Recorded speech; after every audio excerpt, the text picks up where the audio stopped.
Programme ਗੁਰਮਤਿ ਗਿਆਨ live ਦੇ ਵਿੱਚ ਚੜ੍ਹਦੀ ਕਲਾ ਟਾਈਮ ਟੀਵੀ ਦੇਖ ਰਹੇ ਸਮੂਹ ਦਰਸ਼ਕਾਂ ਦਾ ਮਨਦੀਪ ਸਿੰਘ ਵੱਲੋਂ ਸਵਾਗਤ ਹੈ। ਹਰ ਹਫਤੇ ਦੀ ਤਰ੍ਹਾਂ ਇਸ ਹਫਤੇ ਵੀ ਗਿਆਨੀ ਸਾਹਿਬ ਸਿੰਘ ਜੀ ਸ਼ਾਹਬਾਦ ਮਾਰਕੰਡਾ ਵਾਲੇ ਆਪ ਜੀ ਨੂੰ ਗੁਰਮਤਿ ਸੰਬੰਧੀ ਅਤੇ ਗੁਰਬਾਣੀ ਸੰਬੰਧੀ ਸੇਧ ਦੇਣਗੇ।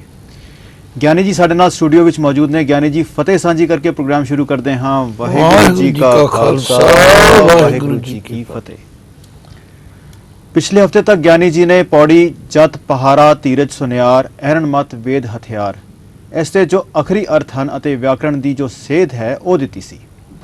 ਇਸ ਹਫਤੇ ਇਸ ਪ੍ਰੋਗਰਾਮ ਦਾ ਆਗਾਜ਼ ਜੋ ਜਪਜੀ ਸਾਹਿਬ ਦੀ ਅਖੀਰਲੀ ਸ਼ਲੋਕ ਹੈ ਪੌਣ ਗੁਰੂ ਪਾਣੀ ਪਿਤਾ ਮਾਤਾ ਧਰਤ ਮਹਤ ਇਸ ਤੋਂ ਕੀਤਾ ਜਾਂਦਾ ਹੈ। ਗੁਰੂ ਸਵਾਰੀ ਸਾਧ ਸੰਗਤ ਜੀਓ, ਸ੍ਰੀ ਗੁਰੂ ਗ੍ਰੰਥ ਸਾਹਿਬ ਜੀ ਦੇ ਆਰੰਭ ਵਿੱਚ ਪਹਿਲੇ ਪਾਤਸ਼ਾਹ ਸ੍ਰੀ ਗੁਰੂ ਨਾਨਕ ਦੇਵ ਜੀ ਦੇ ਮੁਖਾਰਬਿੰਦ ਤੋਂ ਉਚਾਰਨ ਕੀਤੀ ਹੋਈ ਪਵਿੱਤਰ ਬਾਣੀ ਸ੍ਰੀ ਜਪਜੀ ਸਾਹਿਬ ਜੀ ਦਾ ਪਾਠ, ਅਰਥ, ਵਿਸਰਾਮ ਜਿੰਨੀ ਕੁ ਗੁਰੂ ਪਾਤਸ਼ਾਹ ਨੇ ਸੋਝੀ ਬਖਸ਼ਿਸ਼ ਕੀਤੀ ਆਪ ਜੀ ਨਾਲ ਸਾਂਝੀ ਕਰਨ ਦਾ ਯਤਨ ਕੀਤਾ। ਇਹਨਾਂ 28 ਪੌੜੀਆਂ ਤੇ 2 ਸ਼ਲੋਕਾਂ ਦੀ ਰਚਨਾ ਵਿੱਚ ਗੁਰੂ ਨਾਨਕ ਪਾਤਸ਼ਾਹ ਨੇ ਸਾਨੂੰ ਇੱਕ ਓੰਕਾਰ ਤੋਂ ਲੈ ਕੇ ਸੱਚਖੰਡ ਤੱਕ ਪਹੁੰਚਣ ਦੀ ਜੁਗਤੀ ਬੜੇ ਹੀ ਸਰਲ ਸੁਖੈਨ ਤਰੀਕੇ ਨਾਲ ਸਮਝਾਉਣ ਦੀ ਕਿਰਪਾ ਕੀਤੀ।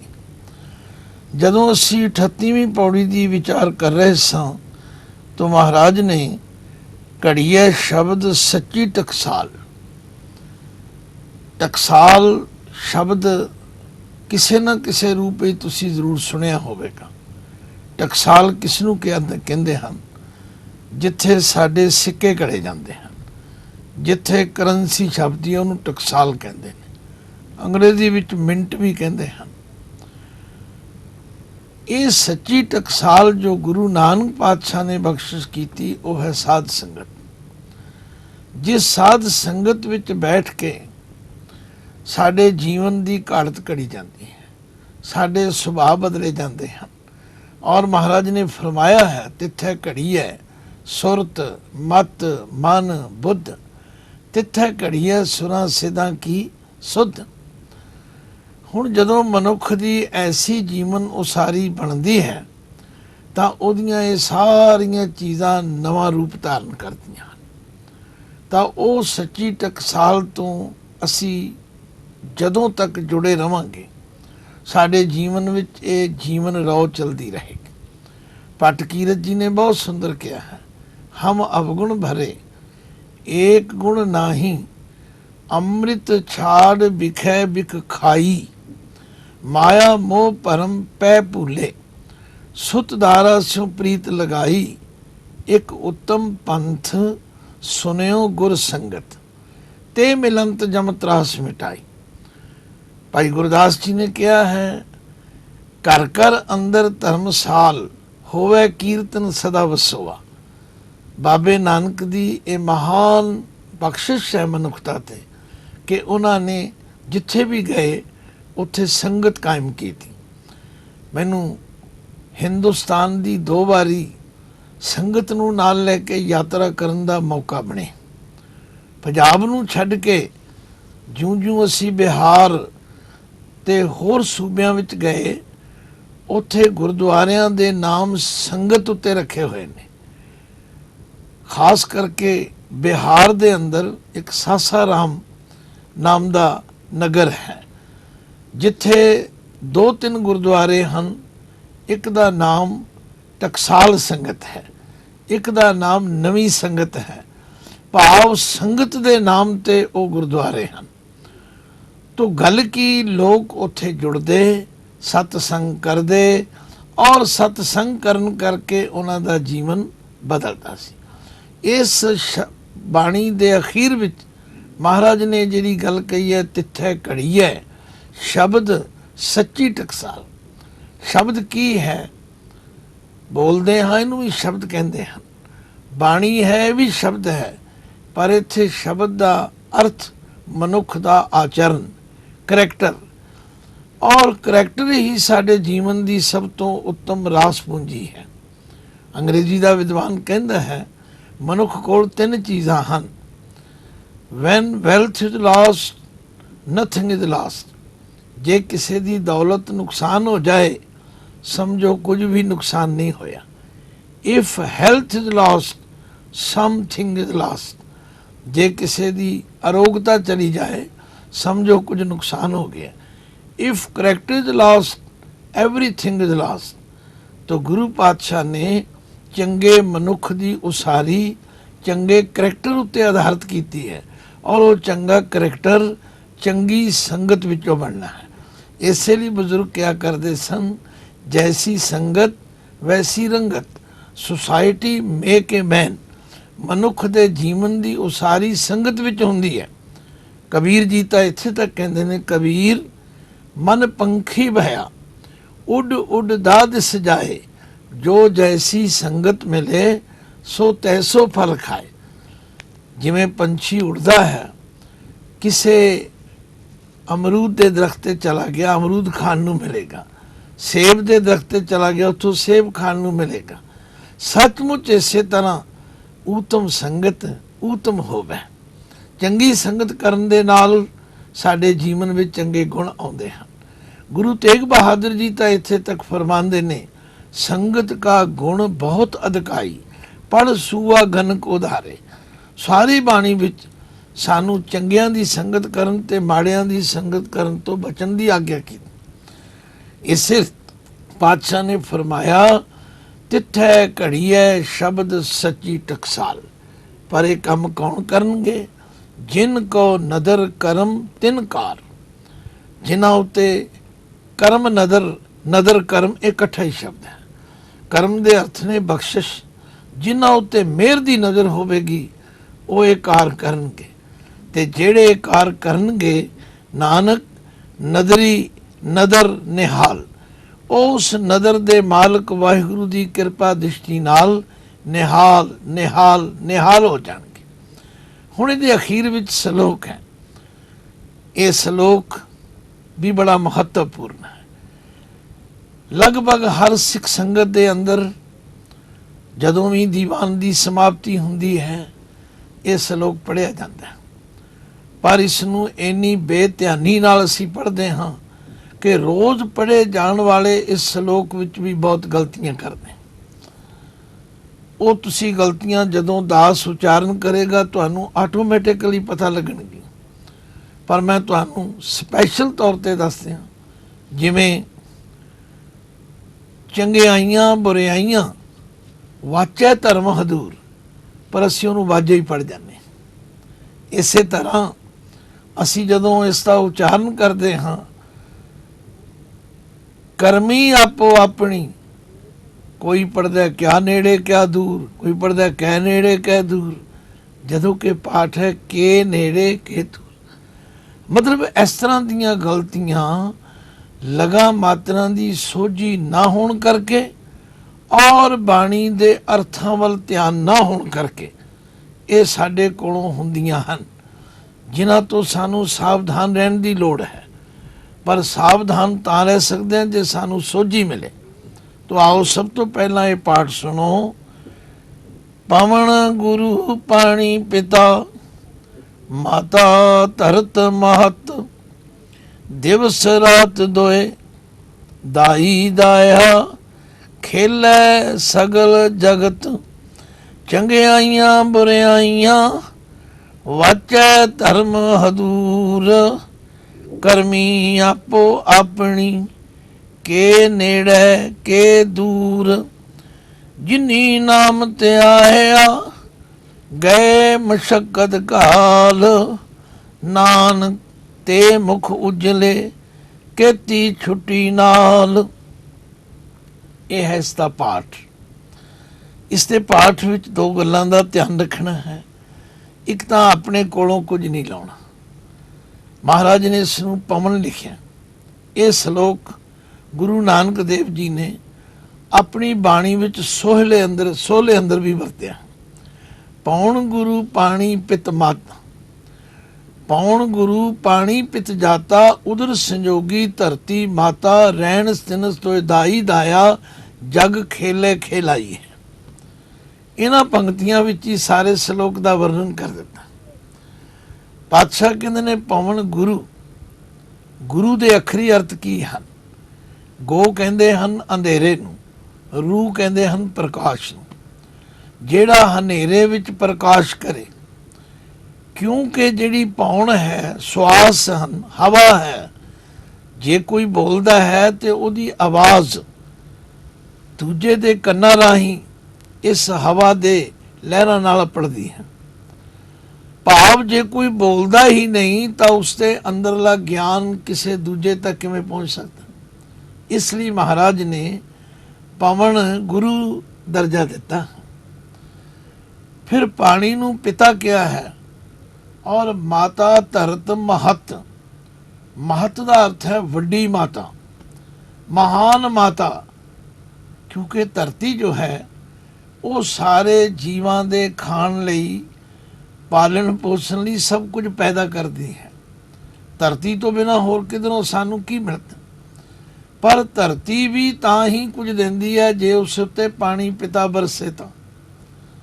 ਜੇ ਪਾਣੀ ਪਿਤਾ ਨਾ ਬਰਸੇ, ਧਰਤੀ ਸੁੱਕ ਜਾਏਗੀ, ਬੰਜਰ ਹੋ ਜਾਏਗੀ, ਨਾ ਉਹਦੇ ਵਿੱਚੋਂ ਅੰਨ ਦਾਣਾ ਪੈਦਾ ਹੋਵੇਗਾ, ਨਾ ਫਲ ਬੂਟੇ ਪੈਦਾ।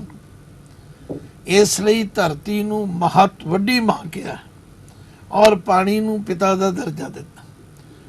ਭਾਈ ਗੁਰਦਾਸ ਜੀ ਨੇ ਇਸ ਨੂੰ ਆਪਣੇ ਢੰਗ ਨਾਲ ਸਮਝਾਇਆ। ਉਹਨਾਂ ਨੇ ਗੁਰੂ ਦੀ ਪਦਵੀ ਪਾਉਣ ਨੂੰ ਇਸ ਲਈ ਦਿੱਤੀ ਹੈ ਕਿ ਗੁਰੂ ਦਾ ਗਿਆਨ ਗੁਰੂ ਦੇ ਸ਼ਬਦਾਂ ਰਾਹੀਂ ਸਾਡੇ ਕੰਨਾਂ ਤੱਕ ਪਹੁੰਚਦਾ ਹੈ। ਔਰ ਪਿਤਾ ਤੇ ਮਾਤਾ ਇਸ ਲਈ ਕਿਹਾ ਗੁਰੂ ਨੂੰ ਕਿ ਸਿੱਖ ਦੀ ਆਤਮਿਕ ਉਸਾਰੀ ਕਰਦੇ ਹਨ। ਜਿਵੇਂ ਇੱਕ ਬੱਚਾ ਮਾਤਾ ਪਿਤਾ ਦੇ ਘਰ ਜਨਮ ਲੈਂਦਾ ਹੈ ਤਾਂ ਦੋਵੇਂ ਰਲ ਕੇ ਉਸ ਬੱਚੇ ਦਾ ਪਾਲਣ ਪੋਸ਼ਣ ਕਰਦੇ ਨੇ। ਜਿਹੜਾ ਗੁਰੂ ਹੈ ਉਹ ਪਿਓ ਵੀ ਹੈ ਤੇ ਮਾਂ ਵੀ ਹੈ, ਕਿਉਂਕਿ ਉਹ ਸਿੱਖ ਦੀ ਆਤਮਿਕ ਉਸਾਰੀ ਕਰਦਾ। ਅਸੀਂ ਸੁਖਮਨੀ ਸਾਹਿਬ 'ਚ ਪੜ੍ਹਦੇ ਹਾਂ, ਸਤਿਗੁਰ ਸਿੱਖੀ ਕਰੇ ਪ੍ਰਤਪਾਲ, ਸੇਵਕ ਕੋ ਗੁਰ ਸਦਾ ਦਇਆਲ। ਸਿੱਖ ਕੀ ਗੁਰ ਦੁਰਮਤ ਮਲ ਹਿਰੈ, ਗੁਰ ਬਚਨੀ ਹਰ ਨਾਮ ਉਚਰੈ। ਸਤਿਗੁਰ ਸਿੱਖ ਕੇ ਬੰਧਨ ਕਾਟੇ, ਗੁਰ ਕਾ ਸਿੱਖ ਅਜ ਨੇ। ਪਵਨ ਗੁਰੂ ਵਿਕਾਰ ਤੇ ਹਟੇ, ਸਤਿਗੁਰ ਸਿੱਖ ਕੋ ਨਾਮ ਤਨ ਦੇ। ਗੁਰ ਕਾ ਸਿੱਖ ਵੱਡ ਭਾਗੀ ਹੈ, ਸਤਿਗੁਰ ਸਿੱਖ ਕਾ ਹਲਤ ਪਲਤ ਸਵਾਰੇ। ਨਾਨਕ ਸਤਿਗੁਰ ਸਿੱਖ ਕੋ ਜੀ ਨਾਲ ਸਮਾਰੇ। ਤੋ ਇਸ ਤਰ੍ਹਾਂ ਮਹਾਰਾਜ ਨੇ ਇਸ ਸ਼ਲੋਕ ਦੇ ਅੰਦਰ ਮਾਨੋ ਇਸ ਸਾਰੀ ਬਾਣੀ ਦਾ ਜੋ ਤਤ ਸਾਰ ਹੈ ਉਹ ਸਾਡੀ ਝੋਲੀ ਵਿੱਚ ਪਾਇਆ। ਆਖਿਆ ਪਵਨ ਗੁਰੂ ਪਾਣੀ ਪਿਤਾ ਮਾਤਾ ਧਰਤ ਮਹਤ। ਇੱਥੇ ਤੱਕ ਤੇ ਅਸੀਂ ਠੀਕ ਪੜ੍ਹਦੇ ਹਾਂ। ਅੱਗੇ ਆ ਕੇ ਬੜੇ ਧਿਆਨ ਦੀ ਲੋੜ ਹੈ। ਦਿਵਸ ਰਾਤ ਦੋਏ, ਇਹ ਜਿਹੜਾ ਦੋਏ ਅੱਖਰ ਹੈ ਇਹਨੂੰ ਦਿਨ ਤੇ ਰਾਤ ਨਾਲ ਲਾਉਣਾ ਹੈ। ਦੋਏ ਦਾਈ ਦਾਇਆ ਨਹੀਂ, ਦਿਵਸ ਰਾਤ ਦੋਏ। ਦਿਨ ਅਤੇ ਰਾਤ ਦੋਵੇਂ ਦਾਈ ਤੇ ਦਾਇਆ ਦੀ ਡਿਊਟੀ ਕਰ ਰਹੇ ਨੇ। ਦਾਈ ਦਾਇਆ ਸ਼ਬਦ ਅੱਜ ਅੰਗਰੇਜ਼ੀ ਵਿੱਚ ਭਾਵੇਂ ਉਹਦਾ ਰੂਪ ਬਦਲ ਗਿਆ ਹੋਵੇ, ਪਰ ਇਹ ਅੱਖਰ ਆਮ ਤੌਰ ਤੇ ਹਰ ਮਨੁੱਖ ਸੁਣਦਾ ਤੇ ਕਹਿੰਦਾ। ਦਾਈ ਜੋ ਹੈ ਉਹ ਰਾਤਰੀ ਨੂੰ ਮਨੁੱਖ ਨੂੰ ਥਾਪੜ ਕੇ ਬੱਚੇ ਨੂੰ ਸੁਆ ਦਿੰਦੀ ਹੈ। ਵੱਡੇ ਘਰਾਂ ਵਿੱਚ ਬੱਚਿਆਂ ਦੇ ਪਾਲਣ ਪੋਸ਼ਣ ਲਈ ਦਾਈਆਂ ਰੱਖੀਆਂ ਹੁੰਦੀਆਂ ਨੇ। ਉਹਨਾਂ ਦੀ ਡਿਊਟੀ ਹੁੰਦੀ ਹੈ ਉਹ ਬੱਚੇ ਦੇ ਖਾਣ ਪਾਨ ਪਹਿਰਾਨ ਸਾਰਾ ਕੁਝ ਕਰਦੀਆਂ ਨੇ। ਔਰ ਕਈ ਹਾਲਤਾਂ ਵਿੱਚ ਤੇ ਦਾਈਆਂ ਆਪਣਾ ਦੁੱਧ ਵੀ ਪਿਲਾ ਕੇ ਬੱਚੇ ਨੂੰ ਪਾਲਦੀਆਂ ਨੇ। ਐਸੀਆਂ ਬਹੁਤ ਸਾਰੀਆਂ ਕਹਾਣੀਆਂ ਤੁਸੀਂ ਜਾਣਦੇ ਸੁਣੀਆਂ ਹੋਣਗੀਆਂ। ਕਹਿਣ ਤੋਂ ਭਾਵ ਜੋ ਰਾਤ ਹੈ ਉਸ ਨੂੰ ਮਹਾਰਾਜ ਨੇ ਦਾਈ ਨਾਲ ਤੁਲਨਾ ਦਿੱਤੀ ਹੈ। ਜੋ ਦਿਨ ਹੈ ਉਹ ਦਾਇਆ ਹੈ, ਉਹ ਪੁਲਿੰਗ ਹੈ। ਉਹ ਜਿਵੇਂ ਬੱਚੇ ਨੂੰ ਸੈਰ ਕਰਾਉਂਦਾ ਹੈ, ਬੱਚੇ ਨੂੰ ਖੇਡਾਂ ਕਰਾਉਂਦਾ ਹੈ, ਉਹ ਦਾਇਆ ਹੈ। ਭਾਵ ਜੋ ਦਿਨ ਹੈ ਉਹ ਸਾਨੂੰ ਜੀਵਾਂ ਨੂੰ ਖਿਡਾਉਂਦਾ ਹੈ, ਸੈਰ ਕਰਾਉਂਦਾ ਹੈ, ਕਈ ਤਰ੍ਹਾਂ ਦੇ ਕੰਮ ਧੰਦਿਆਂ ਵਿੱਚ ਪਾਉਂਦਾ ਹੈ। ਪਰ ਜਿਹੜੀ ਰਾਤ ਹੈ ਉਹ ਥਾਪੜ ਕੇ ਬੱਚੇ ਨੂੰ ਸੁਆ ਦਿੰਦੀ। ਤੋ ਦਿਵਸ ਰਾਤ ਦੋਏ ਦਾਈ ਦਾਇਆ। ਸਾਰਾ ਸੰਸਾਰ ਇਹਨਾਂ ਦੇ ਹੱਥਾਂ ਵਿੱਚ ਖੇਡ ਰਿਹਾ। ਖੇਲੇ ਸਗਲ ਜਗਤ।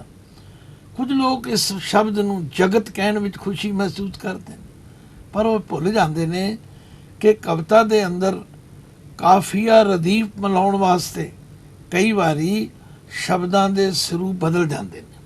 ਇਹਦੇ ਨਾਲ ਕੋਈ ਪੁੰਨ ਪਾਪ ਦੀ ਗੱਲ ਨਹੀਂ। ਜੇ ਉੱਪਰ ਮਹੱਤ ਕਿਹਾ ਗਿਆ ਤੇ ਇੱਥੇ ਜਗਤ ਕਹਿ ਦਿੱਤਾ ਜਾਏ, ਕੋਈ ਦੋਸ਼ ਨਹੀਂ, ਪਰ ਕਦੇ ਕਿਸੇ ਨਾਲ ਲੜਨਾ ਨਹੀਂ। ਕੁਝ ਲੋਕ ਮੈਂ ਦੇਖਿਆ ਵਿਸ਼ੇਸ਼ ਤੌਰ ਤੇ ਮਹੱਤ ਤੇ ਕਹਿ ਦਿੰਦੇ ਨੇ, ਪਰ ਜਗਤ ਕਹਿਣ ਤੋਂ ਬੜੀ ਝਿਜਕ ਕਰਦੇ ਨੇ, ਫਿਰ ਜਗਤ ਕਹਿ ਦਿੰਦੇ।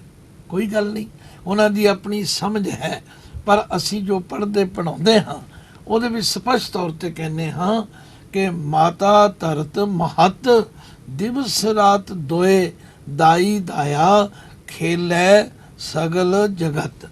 ਇਹ ਸਾਰਾ ਸੰਸਾਰ ਜਿਹੜਾ ਹੈ ਇਸ ਦਾਈ ਤੇ ਦਾਏ ਦੇ ਹੱਥਾਂ ਵਿੱਚ ਖੇਡ ਰਿਹਾ ਹੈ। ਲਓ ਹੁਣ ਸਤਿਗੁਰੂ ਜਿਸ ਪਾਸੇ ਸਾਡਾ ਧਿਆਨ ਦਿਵਾਉਣਾ ਚਾਹੁੰਦੇ, ਚੰਗਿਆਈਆਂ ਬੁਰਿਆਈਆਂ।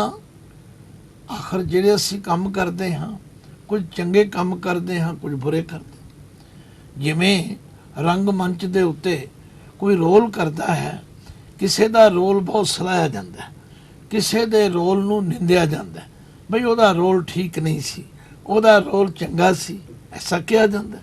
ਮਹਾਰਾਜ ਕਹਿੰਦੇ ਨੇ ਇਸੇ ਤਰ੍ਹਾਂ ਇਹਨਾਂ ਜੀਵਾਂ ਦੀਆਂ ਕੀਤੀਆਂ ਹੋਈਆਂ ਚੰਗਿਆਈਆਂ ਤੇ ਬੁਰਿਆਈਆਂ, ਚੰਗੇ ਕੰਮ ਤੇ ਬੁਰੇ ਕੰਮ।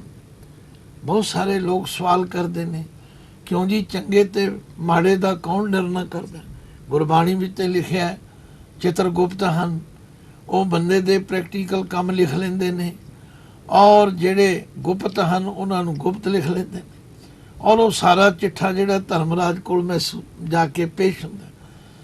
ਧਰਮ ਰਾਜਾ ਉਹ ਦੇਵਤਾ ਹੈ ਜਿਸ ਦੀ ਡਿਊਟੀ ਹੈ ਜਿਹੜਾ ਕਿ ਚਿਤਰਗੁਪਤ ਦੇ ਲਿਖੇ ਹੋਏ ਨੂੰ ਪੜ੍ਹਨਾ ਤੇ ਵਿਚਾਰਨਾ ਜਾਣਦਾ ਹੈ। ਪਿੱਛੇ ਅਸੀਂ ਪੜ੍ਹ ਆਏ ਹਾਂ, ਗਾਵੇਂ ਚਿਤਗੁਪਤ ਲਿਖ ਜਾਣਾ, ਲਿਖ ਲਿਖ ਧਰਮ ਵਿਚਾਰੇ। ਜਿਨ੍ਹਾਂ ਦੇ ਲਿਖੇ ਹੋਏ ਨੂੰ ਧਰਮ ਰਾਜਾ ਵਿਚਾਰਦਾ ਹੈ। ਤੋ ਗੁਰੂ ਸਾਹਿਬ ਕਹਿੰਦੇ ਨੇ ਭਾਈ ਚੰਗਿਆਈਆਂ ਬੁਰਿਆਈਆਂ ਵਾਚੈ ਧਰਮ ਹਦੂਰ। ਇਹਨੂੰ ਵਾਜੈ ਨਹੀਂ ਪੜ੍ਹਨਾ। ਵਾਚੈ ਦਾ ਮਤਲਬ ਹੈ ਵਾਚਣਾ। ਵਾਚਣਾ ਮੈਨਾਂ ਪੜ੍ਹ ਕੇ ਸੁਣਾਉਣਾ। ਕੌਣ ਪੜ੍ਹਦਾ ਹੈ? ਧਰਮ। ਧਰਮ ਦੇ ਮੰਮੇ ਨੂੰ ਔਂਕੜ ਹੈ ਧਰਮ ਰਾਜਾ। ਹਦੂਰ, ਹਦੂਰ ਦੇ ਰਾਰੇ ਨੂੰ ਸਿਆਰੀ ਹੈ। ਹਜ਼ੂਰੀ ਵਿੱਚ ਉਸ ਵਾਹਿਗੁਰੂ ਅਕਾਲ ਪੁਰਖ ਦੀ ਹਜ਼ੂਰੀ ਵਿੱਚ, ਉਹਦੇ ਦਰਬਾਰ ਵਿੱਚ ਧਰਮ ਰਾਜਾ ਜੋ ਹੈ ਉਹ ਜੀਵਾਂ ਦੇ ਕੀਤੇ ਹੋਏ ਚੰਗੇ ਤੇ ਮਾੜੇ ਕੰਮਾਂ ਨੂੰ ਵਾਚ ਕੇ ਸੁਣਾਉਂਦਾ ਹੈ। ਲਓ, ਪਰਮੇਸ਼ਵਰ ਕਦੇ ਕਿਸੇ ਨਾਲ ਬੇਇਨਸਾਫੀ ਨਹੀਂ ਕਰਦਾ, ਕਦੇ ਕਿਸੇ ਨਾਲ ਧੱਕਾ ਨਹੀਂ ਕਰਦਾ, ਕਦੇ ਕਿਸੇ ਨਾਲ ਕੋਈ ਪਾਰਸ਼ਲ ਹੋ ਕੇ ਫੈਸਲਾ ਨਹੀਂ ਕਰਦਾ। ਉਹ ਤਾਂ ਸਾਡੇ ਹੀ ਕੀਤੇ ਹੋਏ ਕਰਮਾਂ ਦਾ ਫਲ ਦਿੰਦਾ। ਬਾਣੀ ਵਿੱਚ ਤੇ ਜਗ੍ਹਾ ਜਗ੍ਹਾ ਸਾਨੂੰ ਫਰਮਾਇਆ ਹੈ, ਜਿਤ ਸੇਵਿਆ ਸੁਖ ਪਾਈਐ ਸੋ ਸਾਹਿਬ ਸਦਾ ਸੰਭਾਲੀਐ। ਜਦ ਕੀਤਾ ਪਾਈਏ ਆਪਣਾ ਸਾ ਕਾਲ ਬੁਰੀ ਕਿਉਂ ਕਾਲੀਐ। ਮੰਦਾ ਮੂਲ ਨ ਕੀਚਈ ਦੇ ਲੰਮੀ ਨਦਰ ਨਿਹਾਲੀਐ। ਜਿਉ ਸਾਹਿਬ ਨਾਲ ਨਾ ਹਾਰੀਐ ਤੇ ਵਿਹਾ ਪਾਸਾ ਢਾਲੀਐ। ਕਿਛ ਲਾਹੇ ਉੱਪਰ ਕਾਲੀਐ। ਇੱਕ ਨਹੀਂ ਅਨੇਕਾਂ ਹੀ ਜਗ੍ਹਾ ਗੁਰਦੇਵ ਨੇ ਸਾਨੂੰ ਪ੍ਰੇਰਨਾ ਕੀਤੀ ਹੈ। ਭਗਤ ਫਰੀਦ ਜੀ ਤਾਂ ਥੋੜਾ ਵਿਅੰਗ ਵੀ ਕੱਸਦੇ ਹਨ। ਕਹਿੰਦੇ ਨੇ ਲੋਕ ਕੰਮ ਕਰਨ ਵੇਲੇ ਤੇ ਸੋਚਦੇ ਨਹੀਂ, ਪਰ ਜਦੋਂ ਫਲ ਮਿਲਦਾ ਹੈ ਫਿਰ ਚੀਕਦੇ ਨੇ। ਫਰੀਦਾ ਲੋੜੈ ਦਾਖ ਬਜੌਰੀਆਂ ਕਿੱਕਰ ਬੀਜੇ ਜੱਟ। ਹੰਡੇ ਉਨ ਕਤਾਏ ਦਾ ਪੈਦਾ ਲੋੜੈ ਪੱਟ। ਬੜਾ ਦਿਲਚਸਪ ਮਜ਼ਮੂਨ ਹੈ। ਇਹਦੇ ਉੱਤੇ ਕਿਤਨੀ ਦੇਰ ਹੀ ਵਿਚਾਰ ਕੀਤੀ ਜਾ ਸਕਦੀ। ਭਗਤ ਜੀ ਕਹਿੰਦੇ ਨੇ ਜ਼ਿਮੀਦਾਰ, ਇੱਥੇ ਜੱਟ ਦਾ ਮਤਲਬ ਜੱਟਾਂ ਤੋਂ ਨਹੀਂ। ਕੋਈ ਵੀ ਜਿਹੜਾ ਜ਼ਿਮੀਦਾਰੀ ਕਰਦਾ ਹੈ, ਬੀਜਣ ਦੀ ਡਿਊਟੀ ਕਰਦਾ, ਉਹ ਜ਼ਿਮੀਦਾਰ ਹੈ। ਚਾਹੇ ਮੈਂ ਹੋਵਾਂ ਚਾਹੇ ਤੁਸੀਂ ਹੋਵੋ, ਕਿਉਂਕਿ ਗੁਰੂ ਸਾਹਿਬ ਨੇ ਸਰੀਰ ਨੂੰ ਧਰਤੀ ਕਿਹਾ ਹੈ। ਧਰਤੀ ਵਿੱਚ ਜਿਹੜੇ ਅਸੀਂ ਅਮਲ ਕਰਦੇ ਹਾਂ ਉਹ ਸਾਡੀ ਫਸਲ ਹੈ ਤੇ ਬੀਜਦੇ ਅਸੀਂ ਹਾਂ। ਜੋ ਬੀਜਾਂਗੇ ਉਹ ਉੱਗੇਗਾ, ਜੋ ਉੱਗੇਗਾ ਉਹ ਵੱਢਾਂਗੇ। ਇਸ ਵਾਸਤੇ ਮਹਾਰਾਜ ਕਹਿੰਦੇ ਨੇ ਵੀ ਬੀਜਣ ਲੱਗਿਆ ਤੇ ਬੰਦਾ ਧਿਆਨ ਨਹੀਂ ਦਿੰਦਾ ਤੇ ਲੋੜਦਾ ਹੈ ਫਲ ਮੈਨੂੰ ਚੰਗਾ ਮਿਲੇ। ਫਰੀਦਾ ਲੋੜੈ ਦਾਖ ਬਜੌਰੀਆਂ। ਬਜੌਰ ਕੋਈ ਇਲਾਕਾ ਹੈ ਜਿਵੇਂ ਕਿਸੇ ਵੇਲੇ ਅਸੀਂ ਚਮਨ ਦਾ ਅੰਗੂਰ ਸੁਣਦੇ ਸਾਂ। ਅੱਜ ਵੀ ਕਈ ਇਲਾਕਿਆਂ ਦੀਆਂ ਚੀਜ਼ਾਂ ਬਹੁਤ ਸੋਹਣੀਆਂ, ਮਿੱਠੀਆਂ, ਸਵਾਦਲੀਆਂ ਹੁੰਦੀਆਂ। ਕਹਿੰਦੇ ਨੇ ਬਜੌਰ ਦੇਸ਼ ਦੀਆਂ ਦਾਖਾਂ ਲੋੜਦਾ ਹੈ, ਪਰ ਬੀਜਦਾ ਕਿੱਕਰ ਹੈ। ਕਿੱਕਰਾਂ ਨਾਲੋਂ ਤੇ ਸੂਲਾਂ ਹੀ ਲੱਭਦੀਆਂ ਨੇ। ਉੱਥੋਂ ਕਦੇ ਬਜੌਰ ਦੇਸ਼ ਦੀਆਂ ਦਾਖਾਂ ਨਹੀਂ ਲੱਭ ਸਕਦੀਆਂ। ਹੱਥ ਵਿੱਚ ਭੇਡਾਂ ਦੀ ਉੱਨ ਫੜੀ ਹੋਵੇ ਤੇ ਪਾਉਣਾ ਚਾਹੇ ਰੇਸ਼ਮ, ਐਸਾ ਹੋ ਨਹੀਂ ਸਕਦਾ। ਇੱਕ ਹੋਰ ਬੜੀ ਤਰਾਸਦੀ ਹੈ ਮਨੁੱਖ ਦੀ। ਕਿਸੇ ਬੰਦੇ ਨੂੰ ਸਮਝਾਉਣ ਦਾ ਯਤਨ ਕਰੋ, ਆਂਦਾ ਮੈਂ ਸਭ ਕੁਝ ਜਾਣਦਾ, ਤੁਹਾਡਾ ਕੀ ਖਿਆਲ ਹੈ ਮੈਨੂੰ ਪਤਾ ਨਹੀਂ। ਕਬੀਰ ਜੀ ਆਂਦੇ ਨੇ ਦੁੱਖ ਤੇ ਇਸੇ ਗੱਲ ਦਾ ਹੈ, ਤੂੰ ਜਾਣਦਾ ਵੀ ਸਭ ਕੁਝ ਹੈ ਪਰ ਫਿਰ ਗਲਤ ਕੰਮ ਕਰਦਾ। ਮਨ ਜਾਣਤ ਸਭ ਬਾਤ, ਜਾਣਤ ਹੀ ਔਗੁਣ ਕਰੇ, ਕਾਹੇ ਕੀ ਕੁਸ਼ਲਾਤ, ਹਾਥ ਦੀਪ ਕੂਏ ਪਰੇ।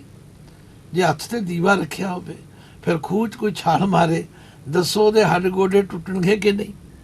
ਸੱਚਮੁੱਚ ਇਸੇ ਤਰ੍ਹਾਂ ਸਾਡੀਆਂ ਕੀਤੀਆਂ ਹੋਈਆਂ ਚੰਗਿਆਈਆਂ ਤੇ ਬੁਰਿਆਈਆਂ ਧਰਮ ਰਾਜਾ ਵਾਹਿਗੁਰੂ ਦੀ ਹਜ਼ੂਰੀ ਵਿੱਚ ਵਿਚਾਰਦਾ, ਵਾਚ ਕੇ ਸੁਣਾਉਂਦਾ ਹੈ। ਚੰਗਿਆਈਆਂ ਬੁਰਿਆਈਆਂ ਵਾਚੈ ਧਰਮ ਹਦੂਰ, ਕਰਮੀ ਆਪੋ ਆਪਣੀ, ਕੇ ਨੇੜੇ ਕੇ ਦੂਰ। ਆਪਣੇ ਆਪਣੇ ਕੀਤੇ ਹੋਏ ਕਰਮਾਂ ਅਨੁਸਾਰ ਕੁਝ ਪਰਮਾਤਮਾ ਦੇ ਨੇੜੇ ਹੋ ਜਾਂਦੇ ਹਨ, ਕੁਝ ਪਰਮਾਤਮਾ ਤੋਂ ਦੂਰ ਹੋ ਜਾਂਦੇ ਹਨ। ਇਸ ਲਈ ਸਾਨੂੰ ਇਸ ਗੱਲ ਤੋਂ ਵੀ ਸਾਵਧਾਨ ਕੀਤਾ ਹੈ। ਚੰਗੀ ਸੰਗਤ ਕਰਾਂਗੇ, ਚੰਗੀ ਪ੍ਰੇਰਨਾ ਮਿਲੇਗੀ। ਚੰਗੀ ਪ੍ਰੇਰਨਾ ਮਿਲੇਗੀ, ਚੰਗੇ ਅਮਲ ਕਰਾਂਗੇ।